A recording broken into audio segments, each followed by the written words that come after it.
ya udah saya maafin, tapi saya nggak mau ketemu sama dia lagi, saya blok, saya blacklist gitu. Kok gitu? Iya kan Rasul juga gitu. Si siapa namanya yang membunuh Hamzah, Wahsy ya.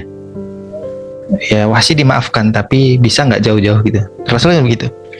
Sekarang saya bilang, antum boleh bersikap seperti Rasul dengan cara nggak mau ketemu muka dan lain sebagainya, dengan syarat musibah yang menimpa antum sama dengan Rasul.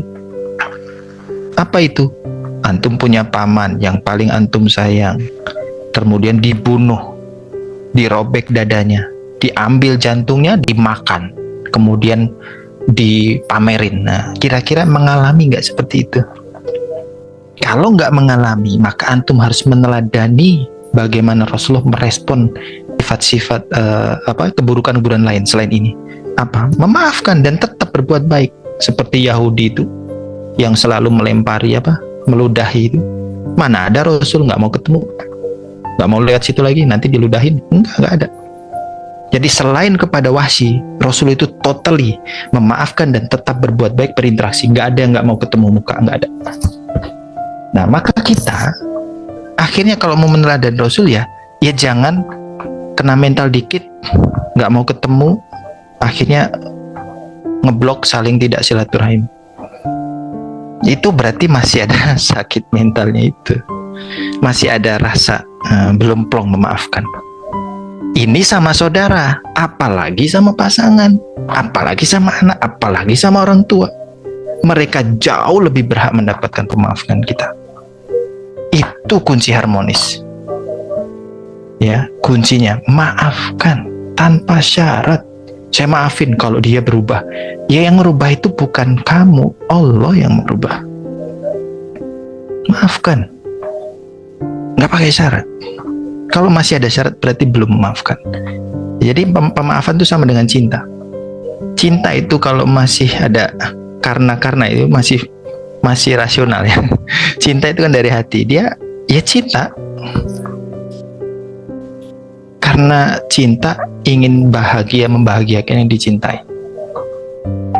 Akhirnya ya dia akan memberikan pengorbanan, perjuangan. Walaupun ya kadang ya kayak Rasul lah, diludahin Yahudi, dia tetap, Rasul tetap cinta nggak? Tetap bersikap rahmah. Ketika sakit ya Rasul pas lewat kan nggak ngerti itu, kok biasanya ada yang ngeludahin, nggak ada yang ngeludahin, ini kemana nih, kita tanyain. Dia sakit. Rasulullah menjenguk, dan ternyata orang yang pertama dan satu-satunya menjenguk Rasulullah di antara semua tetangganya, nggak ada yang jenguk. Itu kan karena cintanya Rasul. Sebagaimana Rasulullah dihantam, dihajar di Taif, seandainya ya malaikat aja emosi kata, kalau saking belangsaknya itu orang Taif gitu ya. Rasul digituin, dihantemin, dihajar sampai berdarah. Tapi Rasulullah karena cintanya itu sampai mengelap, teman-teman ya. Tetesan darah itu dilap biar nggak jatuh ke bumi, karena ini sudah jadi hukum alam ya, hukumnya Allah. Kalau ada darah Nabi yang menetes ke bumi, itu akan terjadi bencana. Rasulullah, ya Allah, ini intinya kalau gelacar, orang Jawa itu bilang gelacaran ya, gelacaran itu berdarah-darah, tapi Rasulullah biar nggak netes ke bumi. Itu karena cinta, dan itu pengalaman yang paling pahit. Ya, Aisyah kan tanya, Rasul ada nggak pengalaman yang lebih pahit dari kematian Hamzah? Ada, yaitu ketika saya ke Taif.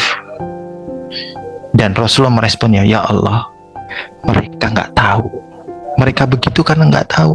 Jibril sama malaikat Aksabain kan udah mau siap-siap menghantam tuh. Rasul perintah ini gunung udah siap dihantam. Nggak usah.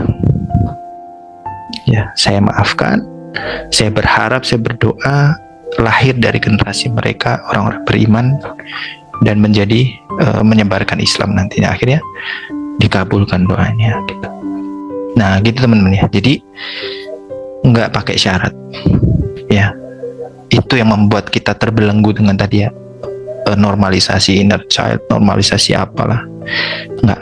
Nah, ini nanti ada workshopnya lagi ya Mbak Lis ya, tadi bagaimana cara maafkan. Nah, memang ada tahapannya, setiap orang beda ya. Ada yang bisa dengan mudah, ada yang perlu proses seminggu, ada yang sebulan, ya nggak apa-apa, yang penting ada progres ya, yang penting ada progres. Dan tadi wasari'u, segera, jangan nunggu besok, jangan ntar, jangan aku lagi sibuk ini, nanti dulu deh, nggak usah dipikirin, nggak gitu ya, cobalah sambil ya diperjuangkan.